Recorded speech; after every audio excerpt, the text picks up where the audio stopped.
Okay, welcome back to lesson 15. Okay, we've got a lot to cover in this lesson. A lot of sculpting around the entire body, apart from the head. We've left the head in this lesson, but everything else we are going to look at.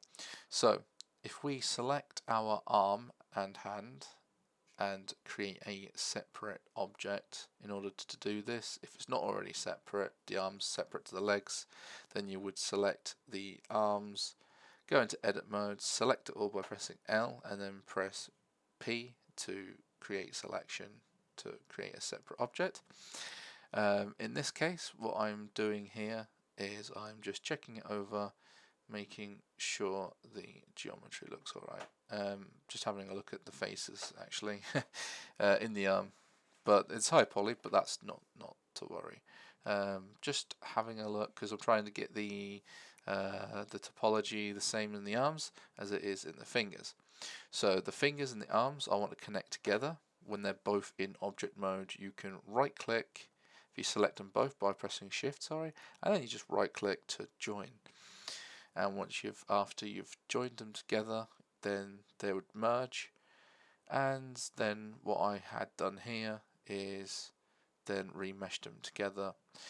Just be careful when you remesh. If it's too low, your fingers may get like trapped together. I wouldn't go anything lower than 0.005, or definitely would not go into the 0.000 because that might actually crash your blender, so I'll just give you a heads up. I always try and keep it above 0.005 if possible. Something as small and delicate like fingers is probably the highest topology at the moment, but then we can remesh the whole thing later on for better performance anyway.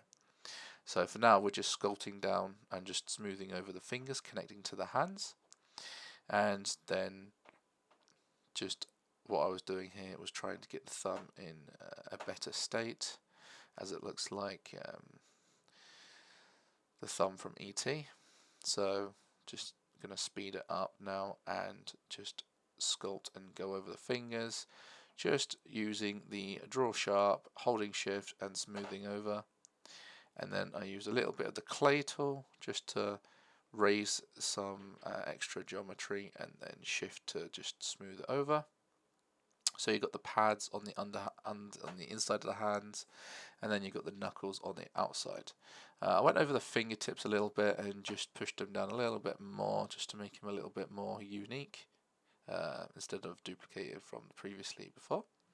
So using the clay strips and the grabber draw shop brush, we're just pushing and pulling in, making the hand.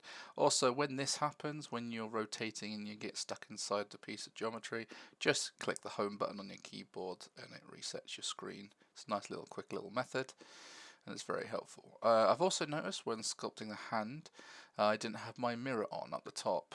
That's not to worry. All you have to do is next to the X, Y and Z mirror at the top right, if you click the drop down arrow you can click symmetrized. However, if you press Q from a previous lesson and have it saved to your quick favorites, you can press Q and then bring up symmetrize, and then as long as your hand is selected in sculpt mode, it will literally symmetrize the other hand and mirror it. So it's not to worry if you accidentally forgot to put mirror on.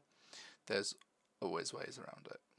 Okay, so what I'm doing here is we need to scale up the arms and hands, because I noticed the hands are really small in comparison to the rest of the avatar. So selecting it in object mode and scaling it up from the origin access point, which was up the center, as you saw, it just pushes it down. Then I went into edit mode, select the left arm, press L on the whole arm, and then press X and delete. And then now I'm just moving up the arm and moving it back into position. So I'm just trying to line it up and putting that back into the best I can move it into.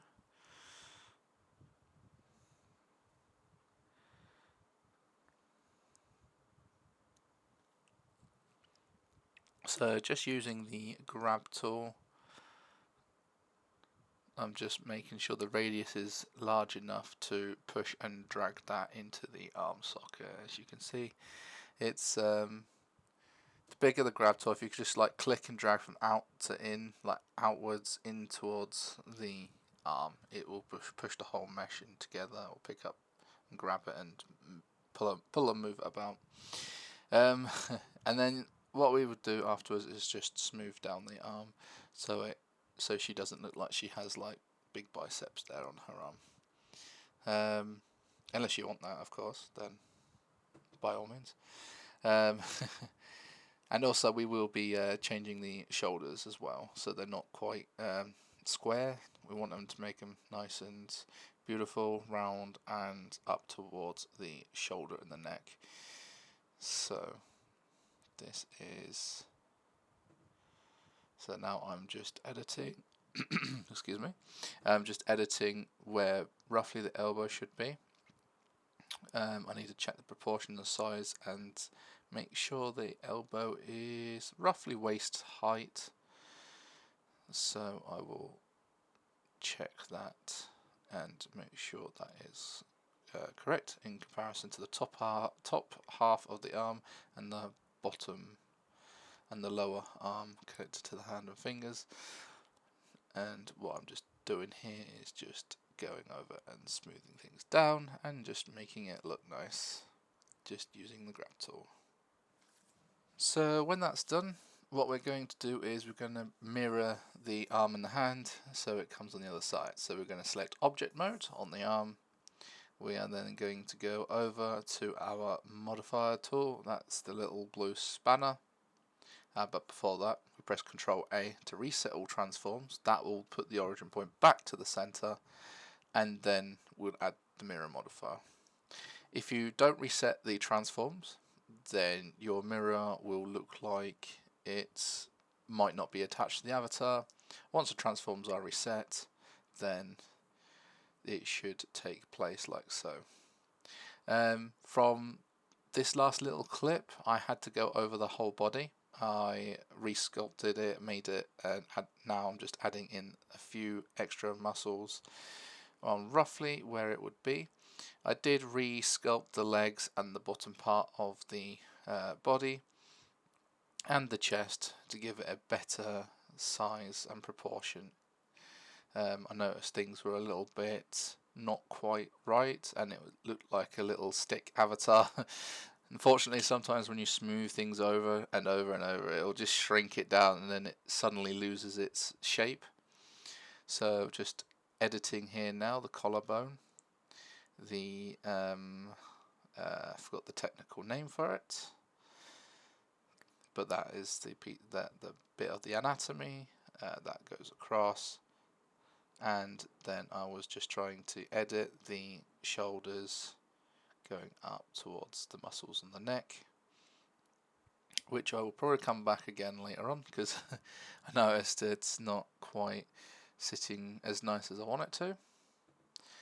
And I just wanted to make sure the joint and the bent where the elbow is make sure it's in the right place on the arm before I forget, and just making sure the elbow is in the right sort of shape, in the right area as well. Okay, so when you're happy with the arm, the elbow and the hands and fingers, that's all connected to one object, just gonna pinch and smooth the back here, and may have to come back to that later and make sure that looks good. Then the last bit for what we're going to do for the lesson is just go over the breasts. We're just going to make them slightly bigger on the sides, and we're just going to try and round them off a little bit better and make them a bit more flat up against the chest. I may have to maybe lower the topology just to get the roundness, or I might just re-add the breasts back on using a UV sphere. At this stage, I'm not too sure if I'm happy with them, but it's just trial and error, as I normally say. Just keep practicing, try and look at the anatomies, look at the roundness of the breasts, and see if you just play about with it to get it to look good. Anyway, that is everything for this lesson. I'm just going to go over and sculpt a few bits and pieces just to make things look a little better for the next lesson, and I will catch you in the next lesson.